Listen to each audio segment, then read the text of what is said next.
Okay, so this is the first section of the bouncing ball tutorials. We're going to just make a little scene with a bouncing ball in it, and we're going to learn a lot of different other techniques, including keyframing and working with the graph editor, also using some cool techniques to put it into a background, and how to finish it off and make it into a final video. So with this first section, we're just going to worry about setting up the scene and getting it to look right. So I'm going to start out with just creating a NURB sphere. Just creating a NURB sphere. We don't need to make any kind of special anything about it. What I am going to do is I'm going to lift it up in the Translate Y 1. And that way it looks like it's sitting on the ground. And then I'm just going to put a little ground plane underneath it. And I'm going to give it a shiny red color. So I'm just going to go up in the hypershade. And then just choose a Fong, and I'll make this a red Fong. So I'll come over here in the attribute editor and just change the color to red, and then I'll assign it to my ball. And now if I were to just render this, we have this, and this is really never acceptable because all it is just a big plane in the middle of the big Maya black abyss, and that's ugly and not interesting at all. So we're going to do a few things to help with that. And one thing is a cool shader called the Use Background shader. And you can do all kinds of really interesting things with this. One thing that we can do is just make this look like it's supposed to be a black scene, and then make a little bit of a reflective floor. So it just anchors the ball into a space. And it'll make more sense once I show you. I'm going to go into the hypershade and get the Use Background shader. And then I'm going to assign that to my floor. And now it's really important that you do turn on ray tracing in your render settings for this to work, because it works best with ray tracing. And I'll turn that on. And now when I test render, I have a ball. And you can see it's just a little bit reflective on sort of an imaginary floor. And it looks more like it makes sense this way. So that's one thing that you can do with the Use Background shader that's really interesting. Another thing is, let's say I put a light in here. I'm going to go ahead and I'm just going to put in just a directional light. And I'll lift it up and sort of maybe rotate it like that. And then I'm actually going to change my background color to something lighter, like maybe some kind of a light blue.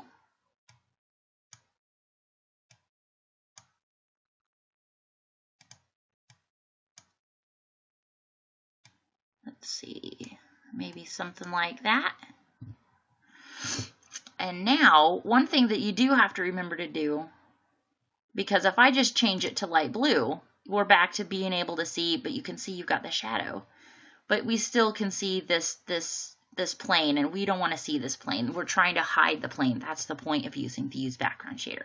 So what we can do is go back in the hypershade and select our Use Background shader that we assigned to our floor. And then in the attribute editor here, where it says reflectivity, we can just turn that all the way down.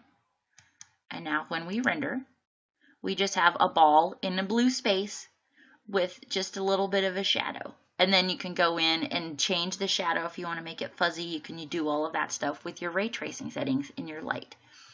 So, and you can put an image back behind here. You can put a gradient maybe if you want to. I'm going to show you right now how you can actually use a picture for the background and do the same thing. So I'm going to go ahead and put in an image plane. And I have an image called Open Road that looks like this. I'll put this on the server if you want to use it. I'm just going to open that up. And now what I am going to do too is sort of rearrange this.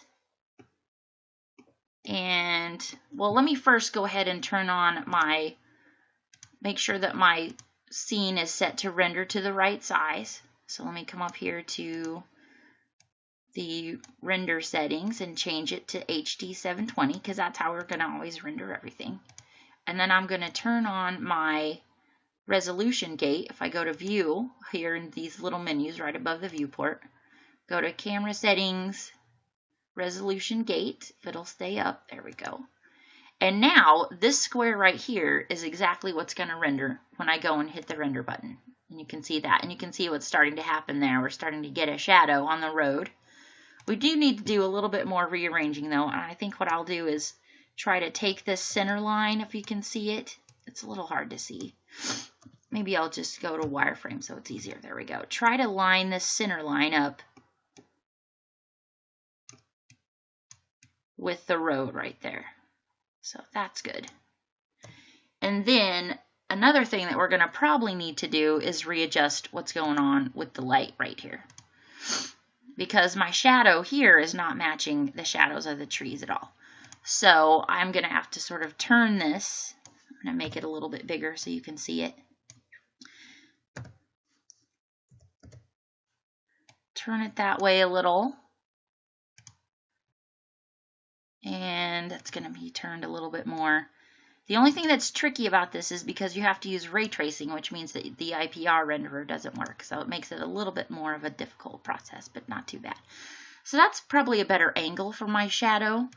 I'm going to come down in my light and maybe turn up the light angle to 3 and the shadow rays to something like 15 and see if that makes a fuzzier looking shadow. That's a little bit better, I think. It can be a little bit harder because it's closer to the ground and these trees are farther away, but we do need to do something about how black this shadow is.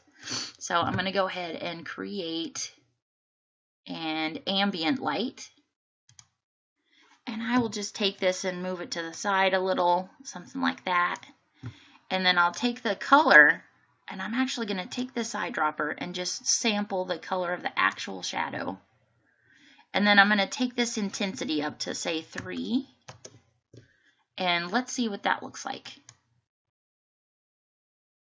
And that's starting to match up a lot better. We could probably adjust the angle of the shadow a little bit more to make it fit in better. So, and that's just something that is trial and error that you'll have to do on your own and make it look how you want. But I think that's good for now. I think we can go with that. And that places the ball right in the scene. So you can use this image if you want to. You can use a plain colored image or a plain black image or any other kind of image that you want to use for your background. You just have to remember that if you're not using black, you need to probably turn off the reflectivity of your use background shader, because if you have a color back there, it's going to show up on your plane. So that's mostly if you're just using a light plain color for your background. So go ahead and set up your scene however you want. Something like this. I'll have this image on the server and maybe another one that I'm probably going to use, or you can pick an image of your own to place it in, or you can use black or another color. And then I will talk in the next video about how to make things move.